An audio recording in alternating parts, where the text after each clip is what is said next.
Almarhum itu sering memberikan nasihat untuk karyawan dan anak-anaknya bahwa fondasi untuk usaha itu yang pertama sebelum semuanya adalah jujur. Jangan putus asa. Kalau gagal coba lagi. Dan yang terakhir berdoa. Yang menjadi dukanya itu ya pinjem uang ke sana sini hanya untuk supaya warung ini tuh tetap buka. Ditagih debt collector setiap hari itu udah jadi makanan sehari-hari sih. Halo Mbak, siang. Halo, siang. Dengan Mbak siapa nih Mbak? Saya Elina. Mbak Elina ya? Iya. Putrinya Pak Manto? Betul. Yang nomor 3. Nomor 3. Mbak, di sini tempat apa nih Mbak? Ini kita baru bakar buntel. Nah, buntel itu daging cincang kayak sate lilit. Terus dibungkus pakai lemak tipis. Ya, kayak gini. Oh, jadi bahan-bahan dasarnya tuh Mbak atau bumbunya? Ini apa Mbak? Ini bumbunya? bumbu celup. Bumbu celup ya? Iya, biar nanti ada rasanya. Oh, gitu ya. Ini sepanci gini untuk berapa Mbak kira-kira? Itu berapa sate kira-kira? Kalau sepanci gini nggak bisa ini sih Mas, nggak bisa dihitung soalnya kan ini modelnya kan cair gitu ya. Tapi kalau kayak gini paling tempat bakarnya tuh bisa buat 7 porsian bisa. 7 porsi ya? 21 kayak ginian bisa. Kalau ini sate apa nih Mbak? Kalau yang ini sate biasa, sate kambing biasa itu isinya kayak ada daging, terus ada lemak, terus nanti daging lagi, kayak gitu. Nah ini buntelnya yang udah dibakar setengah mateng. Nanti kalau misalkan ada customer tinggal dipanasin aja biar cepet. Panasin ya? Ini proses bakarnya berapa lama nih buat sampai kan tadi setengah matang ya? Tinggal dibakar lagi? Paling 15 menit sudah. 15 menit ya? Ini Kak bisa gede-gede gini nih Mbak? Iya kan dikepal gitu Kak. Kepal ya? Iya dikepal-kepal gitu. Jadi pokoknya satu gini satu kepalan tangan. Oh. Mbak, ini kenapa namanya sate buntel Mbak?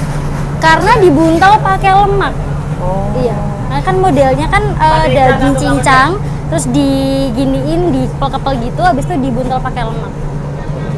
Ini yang best sellernya ya? Iya, ini best seller, sate buntel. Best seller ya. Untuk hari ini aja kira-kira berapa sate buntel Mbak? Kalau sate buntel itu paling stok sih 50 porsi bisa. 50 porsi bisa ya. Kalau sate kambingnya? Kalau sate kambing stoknya kira-kira? Banyak sih ini Kak. Ini 100 200 bisa. Bisa 100 ya? Bisa. 100 tusuk. 100 tusuk kan paling cuma jadi 10 porsi. 10 porsi ya? Iya, banyak ini stoknya. Berarti kalau motong kambing tuh biasanya sehari Mbak tahu nggak berapa? Kalau sehari paling 10 ekor ya? Wow, banyak banget ya Mbak. Iya. Ini tadi buat buat bakarannya, ya, ini tadi bumbunya. Iya. Ini ibu-ibu dapur lagi nyuci ya. Nyuci. Halo Bu, Caca. Wah, ini dapurnya ya Mbak ya? Iya. Oh, ini lagi proses apa nih Mbak? Ini baru masak. Ini baru masak ya? Iya.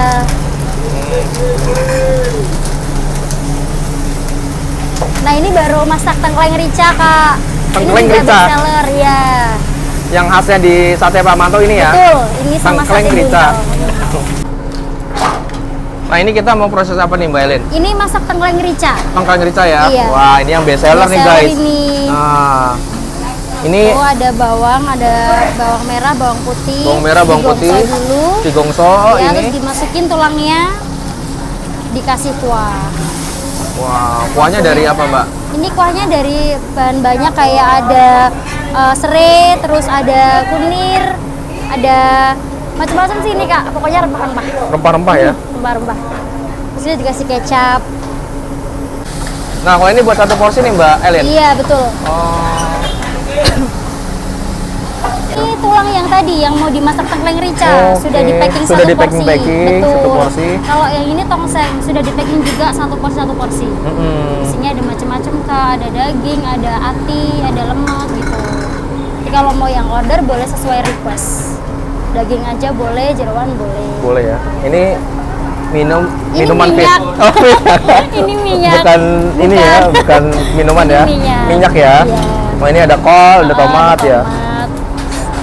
juga ada kecapnya. Kecapnya Mbak, aku pengen tanya, kecapnya sendiri itu sehari bisa habis berapa botol Mbak? Kalau kita itu pakainya jerigen kan? Oh jerigen ya? Jerigen itu ya paling sehari bisa 5-an. 5 ya? Kurang lebih bisa 5. Kita udah di luar nih sekarang ya. Karena tadi di dalam aku juga ngerasain karena pedes ya. Iya, panas. Jadi kita pindah juga. sini ya. Mbak, ini berarti di belakang ini nih kita ada proses apa nih Mbak namanya Mbak?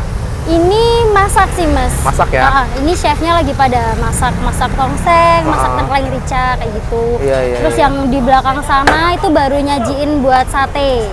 Sate yang mau disajiin ke customer. Memang kalau sekali masak ini ada berapa chef nih Mbak atau berapa orang yang masak? Kalau yang maju biasanya ada 4. 4 ya? Nanti kalau rame di belakang juga ada lagi di bagian belakang sana. Luar biasa ya Mbak, banyak. Ini karyawannya total berapa nih Mbak untuk yang kerjain? Kalau di Kira-kira? sini kira-kira 50-an. 50-an ya? Iya, di pusat Solo aja 50. Halo, nama aku Vita. Aku owner dari Sate Kambing Pamanto, generasi kedua. Mbak, boleh dong Mbak cerita awal mulanya Bapak ya dulu membangun usaha ini Mbak? Jadi awal mula almarhum Bapak Manto ini membangun usaha ini sebenarnya berawal dari ikut orang awalnya tahun 90-an. Nah, kemudian setelah itu terkumpul modal untuk bikin warung sendiri. Nah, salah satu warung sate di tahun 90-an itu ada di Pasar Kembang. Jadi salah satu outlet kecil kita berawal dari situ. Gitu. Nah, kemudian berkembang hingga saat ini kita udah ada 6 cabang. Salah satunya ada di Jakarta, Surabaya, Malang, Semarang, Jogja. Insya Allah nanti kita akan buka di Bandung. Itu Mbak, awal mulanya Bapak dulu tuh usahanya gimana sih Mbak? Mulai dari kaki lima kah? Atau memang sudah ada outletnya atau gimana Mbak? Nggak pernah kaki lima sih sebelumnya. Memang udah ada outletnya, cuman memang masih kecil waktu itu. Paling cuman muat sekitar 15 orang. Kemudian berkembang dan kita sempat juga pindah-pindah kontrakan karena kan emang berjuang di masa itu kan nggak mudah gitu. Dan saya melihat usaha beliau itu emang dari kecil juga, jadi tahu persis apa yang udah dilakukan, perjuangannya seperti apa itu tahu persis. Jadi sempat pindah-pindah kontrakan. Kemudian yang terakhir sekitar tahun 96 ada di Jalan Honggowongso nomor 36 itu di pusat Solo gitu. Dulu modal awal Bapak berapa Mbak kalau boleh tahu? Ya mungkin kalau di masa itu ceritanya ibu tuh sekitar 900.000 waktu itu udah termasuk dengan sewa tempatnya, beli bahannya, dan 2 karyawan waktu itu. Itu tahun berapa tuh Mbak mulanya Mbak? Mulai usahanya tahun 90, jadi kurang lebih sudah 32 tahun berdiri. Tipsnya mungkin dari Bapak pernah cerita kalau Iya. untuk usahanya. Almarhum itu sering memberikan nasihat untuk karyawan dan anak-anaknya bahwa pondasi untuk usaha itu yang pertama sebelum semuanya adalah jujur. Jangan putus asa. Kalau gagal coba lagi. Dan yang terakhir berdoa. Kalau usaha tanpa doa katanya sia-sia, dan begitu juga sebaliknya. Jadi itu sih sebenarnya tipsnya. Mungkin Mbak masih ingat zamannya Bapak dulu jualan pertama kali di tahun 90 jual sate seporsi berapa Mbak? 2.500. Terus sekarang? Sekarang 2022? 60.000. Kalau suka dukanya di awal pasti banyak dukanya ya di awal merintis itu, karena kan dengan modal yang sangat kecil. Almarhum itu punya tekad yang sangat kuat sebagai seorang pengusaha kuliner gitu. Warung ini tuh nggak pernah ada tutupnya Mas. Dari waktu buka pun itu nggak pernah ada tutupnya, kecuali pulang kampung itu juga cuma sehari. Itu juga setahun paling cuma sekali. Jadi memang salah satu kuncinya kan konsistensi. Nah, yang menjadi dukanya tuh ya pinjem uang ke sana sini hanya untuk supaya warung ini tuh tetap buka. Jadi memang anti tutup gitu. Bahkan selama pandemi 2 tahun pun kita nggak pernah tutup sama sekali. Kita juga nggak ada pengurangan karyawan gitu. Pinjem uang ke sana sini, ditagih debt collector setiap hari, itu udah jadi makanan sehari-hari sih. Jadi ya masa-masa itu ya alhamdulillah udah terlewati. Mbak Vita, untuk perharinya porsi terjualnya berapa nih Mbak, kalau boleh tahu? Kalau hari-hari biasa mungkin sekitar 500 sampai 700. Tapi kalau weekend bisa lebih, bisa 2 kali lipat. Kalau weekend bisa 1.500? Bisa mungkin. Bisa ya? Bisa ya? Harapan kedepannya nih Mbak, untuk usaha sate kambing Pak Manto, pengennya seperti apa Mbak? Harapannya kita sih sate kambing Pak Manto ini tetap menjadi pelengkap makanan favorit keluarga. Kemudian kita bisa bikin cabang lebih banyak lagi, kita bisa memperkerjakan teman-teman karyawan lebih banyak lagi. Karena setelah pasca pandemi itu banyak banget sebenarnya lamaran kerja yang masuk, cuman kita lagi berusaha untuk menentukan tempat mana yang pas untuk dibuka warungnya supaya bisa menampung karyawan lebih banyak.